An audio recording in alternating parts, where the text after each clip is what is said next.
Hello and welcome. Today, we're diving into a topic that often sparks curiosity: how the financially savvy navigate the world of debt, and a look at what it might take to build a comfortable retirement in a surprisingly short time frame. It's a common misconception that wealthy individuals avoid debt altogether. In reality, many leverage it strategically as a tool to grow their wealth. Let's explore 6 ways they often do this. First, consider real estate investment. Many wealthy individuals use mortgages to acquire properties that appreciate in value or generate rental income. The debt, in this case, is essentially being paid off by the asset's growth or the tenant's rent, while the investor benefits from the appreciation and cash flow. Second, business expansion. When a business is poised for growth, taking on debt can provide the capital needed for expansion, new equipment, or increased inventory.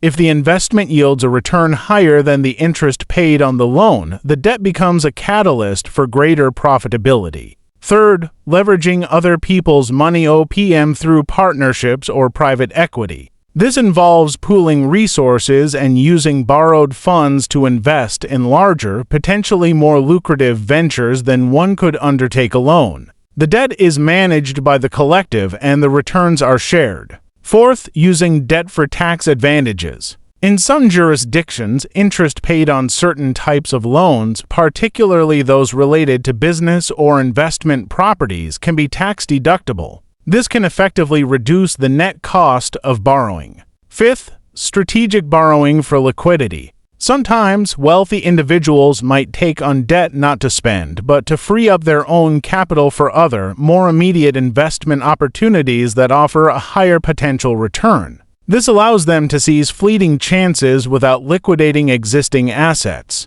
And sixth, debt as a hedge against inflation. In an inflationary environment, the real value of debt decreases over time. If the interest rate on a loan is lower than the rate of inflation, the borrower is essentially repaying the loan with money that is worth less than when they borrowed it. Now, shifting gears to a different, but equally important, financial goal: retiring in just 7 years. This is an ambitious target, and it requires a disciplined approach to saving and investing.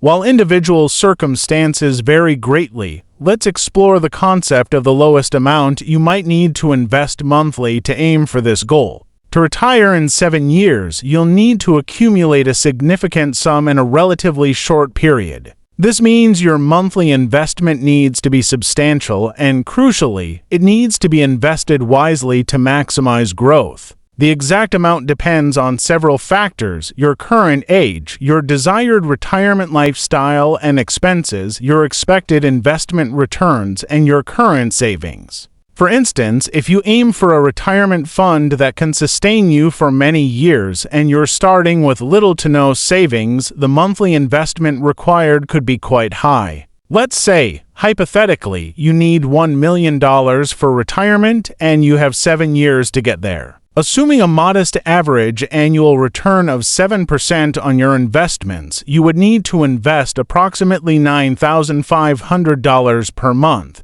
This highlights the power of consistent, substantial contributions and the importance of seeking investments that can generate healthy returns. It's vital to understand that this is a simplified illustration. A more precise calculation would involve detailed financial planning, considering inflation, taxes, and potential changes in your investment strategy. The key takeaway is that achieving such an aggressive retirement timeline demands a significant commitment of capital and a well-thought-out investment plan. Remember, building wealth and securing your financial future is a journey. Understanding how debt can be a tool and planning diligently for your retirement goals are powerful steps. Thank you for joining us today. We hope this exploration has been insightful. If you found this helpful, please consider following for more content like this.